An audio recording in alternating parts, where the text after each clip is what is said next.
Béni venait d'une famille riche et respectée.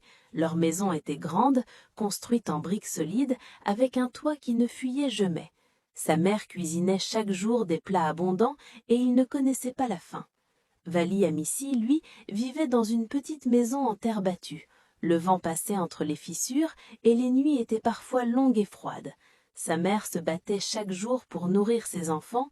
Il arrivait souvent que Vali parte dormir le ventre vide en espérant que le lendemain serait meilleur. Pourtant, jamais Béni ne fit sentir à Vali cette différence. Un jour marqua leur enfance à jamais. Béni invita Vali chez lui pour manger. La table était remplie de nourriture, du riz fumant, de la viande tendre, des fruits sucrés. Vali resta figé, presque intimidé par cette abondance qu'il ne connaissait pas. « Mange, lui dit Béni avec un sourire sincère. Ici, tu es chez toi. » Vali baissa les yeux, ému, et murmura « Chez moi, aujourd'hui il n'y a rien. » Ce jour-là, quelque chose changea dans le cœur de Béni. Il comprit la douleur silencieuse de son ami.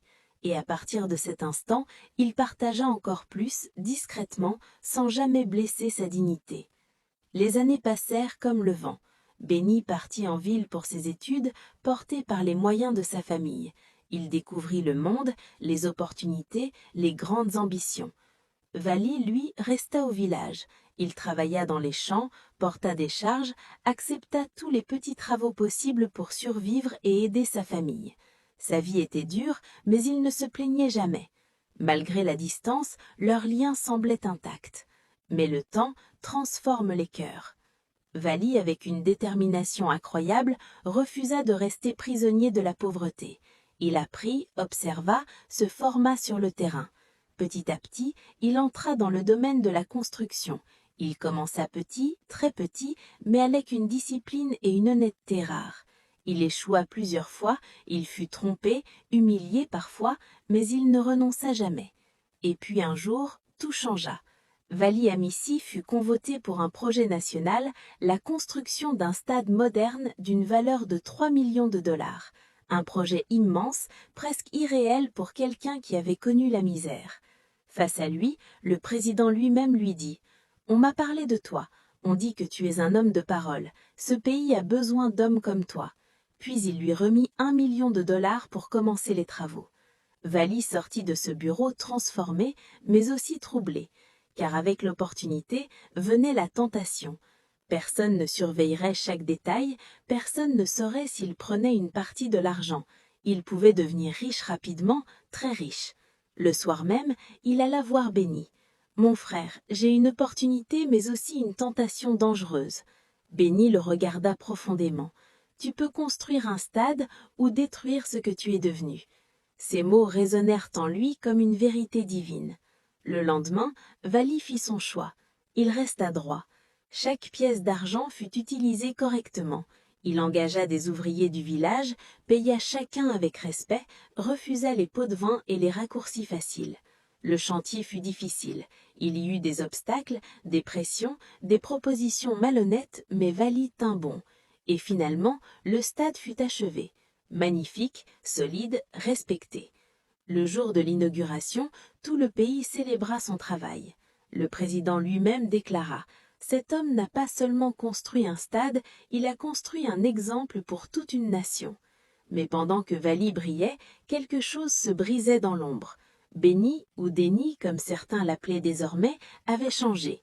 Il voyageait, voyait du succès autour de lui, mais en lui un vide grandissait. Il comparait sa vie à celle de Vali, lui qui avait tout au départ, se sentait maintenant dépassé. La jalousie s'installa lentement comme un poison invisible.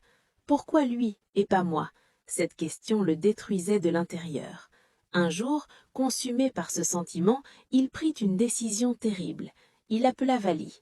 Sa voix était calme, presque affectueuse. « Mon frère, viens me voir, ça fait longtemps, parlons comme avant. » Vali, fidèle à leur histoire, accepta sans hésiter. Pour lui, une amitié comme la leur ne pouvait pas mourir. Il arriva chez Déni le soir même. Ils parlèrent, rirent, évoquèrent les souvenirs d'enfance. Pendant un instant, tout semblait redevenir comme avant. Mais ce n'était qu'une illusion, car dans le cœur de Déni, il n'y avait plus d'amour, seulement d'amertume. Puis, dans un moment sombre et irréversible, il passa à l'acte. Vali Amici, l'homme intègre, l'ami fidèle, celui qui avait vaincu la misère, tomba sans comprendre, trahi par celui qu'il appelait « mon frère ». Le silence de la nuit fut lourd. Denis, pris de panique, tenta de cacher son crime et s'enfuit, laissant derrière lui un corps et une histoire brisée. Le village se réveilla dans la douleur. Personne ne pouvait croire qu'une amitié aussi forte puisse finir ainsi. Les anciens pleuraient, les jeunes étaient choqués. Mais dans cette tragédie, une vérité profonde naquit. Conseil, morale. La vie ne se résume pas à ce que tu construis, mais à ce que tu laisses entrer dans ton cœur. Tous ceux qui marchent avec toi ne marchent pas pour toi. Certains applaudissent ton début, mais ne supportent pas ta réussite. Apprends à observer les changements dans le cœur des gens.